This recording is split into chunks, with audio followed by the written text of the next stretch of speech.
मन्नाथ श्रीजगन्नाथ मद्गुरु श्रीजगद्गुरु मदात्मा सर्वभूतात्मा तस्मै श्री गुरवे नमः।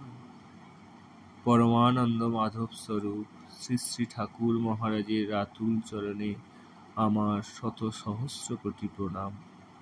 উপস্থিত সকল শ্রোতা ভক্তদের জানাই আমার বিনম্র প্রণাম ও জয়গুরু সম্ভাষণ।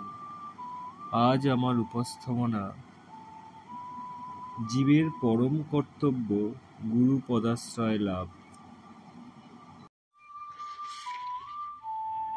এই সৃষ্টিরাজ্যে সর্বত্রই দেখা যায় বড় ছোটকে ধরে থাকে, তেমনি অধ্যাত্ম রাজ্যে দেখা যায় জীবের পশ্চাতে তাকে ঘিরে রয়েছে গুরু বা ঈশ্বর।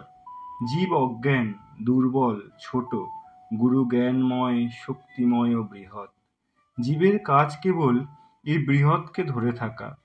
জীবের গুরু অন্তরে বিবেক বিচার, বাইরে সদ্গুরু, সৎসঙ্গ ও সৎশাস্ত্র। গুরুকে গুরু বলেই মানতে হয় ও নিজেকে তার নিকট অল্পজ্ঞ ও ছোট হয়ে থাকতে হয়, তবেই গুরুশক্তি ক্রিয়াশীল হয়, নচেৎ সব বিফল হয়। যতই অন্তর শুদ্ধ বা ফাঁকা হয়, ততই তাতে গুরুশক্তি ক্রিয়াশীল হয়। আর কিছুই করতে হয় না, গুরুশক্তি দ্বারাই সব হয়ে যায়। অন্তরের যাবতীয় অন্ধকার দূর হয়ে যায়। অন্তর ফাঁকা রাখা মানে মনে কোনো প্রকার ভাবনা, চিন্তা, আশঙ্কা, উদ্বেগ, উত্তেজনা না রাখা ও বিনীত হয়ে তার কৃপায় অপেক্ষায় থাকা।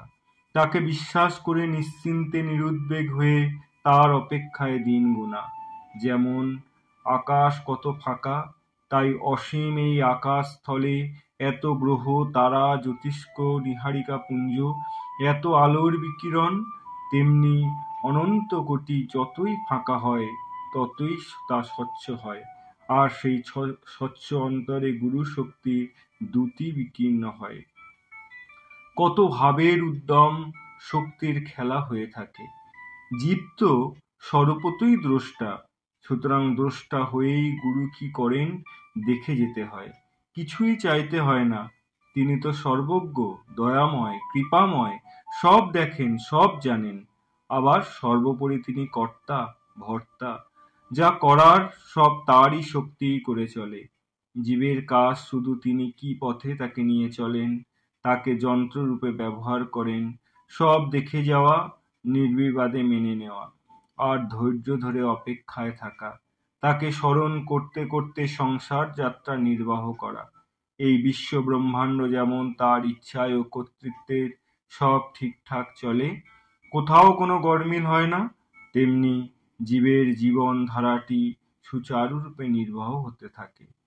কেবল দ্রষ্টা হয়ে সব দেখে যাওয়া মানে কেবল নির্লিপ্তভাবে দেখেই যাওয়া, উচ্ছ্বাসিত হয়ে নিন্দা প্রশংসা, পছন্দ অপছন্দ, ভালো মন্দ বিচারাদি না করা, কোনো খুঁত না ধরা, আর নিজের বা কর্তব্য কাজে তা করে যাওয়া।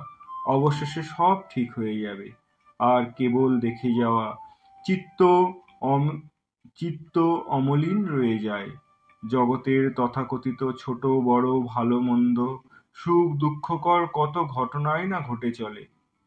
উদয় হয়, আবার মিলিয়ে যায়, যা হবার তা হয়ে যায়, মনে কোনো রেখাপাত করে না। শেষে এসব সাংসারিক বা জাগতিক দৃশ্যসমূহ কোথায় মিলিয়ে যায়, কেবল দ্রষ্টাই স্বয়ং অবশিষ্ট থাকে। দ্রষ্টা তখন নিজেকে নিজে দেখতে পায়। ইহাই জীবের আত্মস্বরূপ দর্শন, যা নিত্যকাল রয়ে যায়, আর জীব অমর হয়ে যায়। বাস্তবিক এই নির্লিপ্ত, উদীয়মান, উদাসীন দ্রষ্টা ভাবটি জীবের আসল ভাব। ইহাই জীবের শিব ভাব, প্রকৃত গুরু পদাশ্রয় লাভ। এই গুরুপদ ধরেই জীব ক্রমশ শক্তিলোক, শিবলোক, বিষ্ণুলোক বা বৈকুণ্ঠ লোক, একটির পর একটা লোক অতিক্রম করে, পরিণামে পরম গুরুপদ মূলে স্থিত হয়ে যায়। ইহাই তার পরম পদ ব্রহ্মপদ লাভ। গুরুশক্তি দেবী মহামায়া, জগজ্জননী, আদ্যাশক্তি, মহালক্ষ্মী, মহাকালী, মহাসরস্বতী, চিৎশক্তি ইত্যাদি কত বিভিন্ন নামে ও রূপে এই বিশ্ব ব্রহ্মাণ্ডময় ও অপ্রাকৃত জগৎসমূহ ক্রিয়ারত।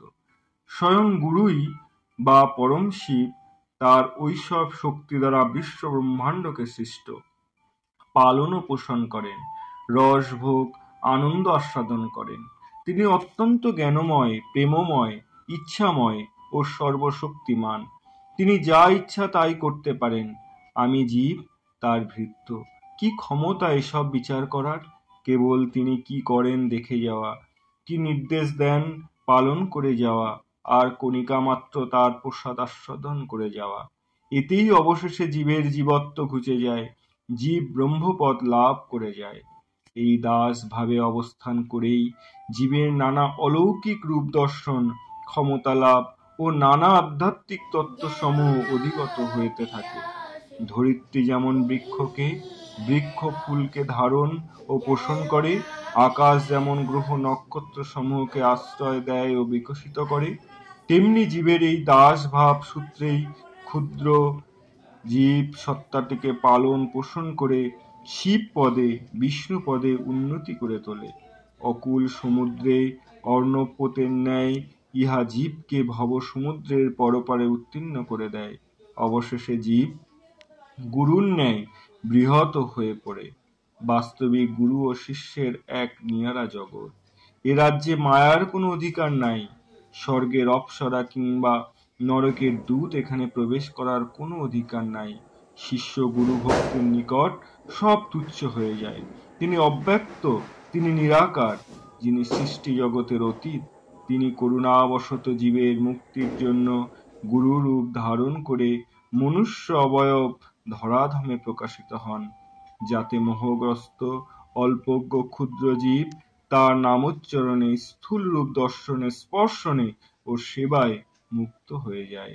এমন যে গুরু তার শ্রীপদে আমাদের মতি হোক, অচল ভক্তি হোক, নিরন্তর গুরু নাম জপে, গুরু নাম কীর্তনে জীবন অতিবাহিত হোক। জয় গুরু, জয় গুরু, জয় গুরু। আমার উপস্থাপনা আপনাদের ভালো লেগে থাকলে একটি লাইক এবং বন্ধুদের শেয়ার করবেন।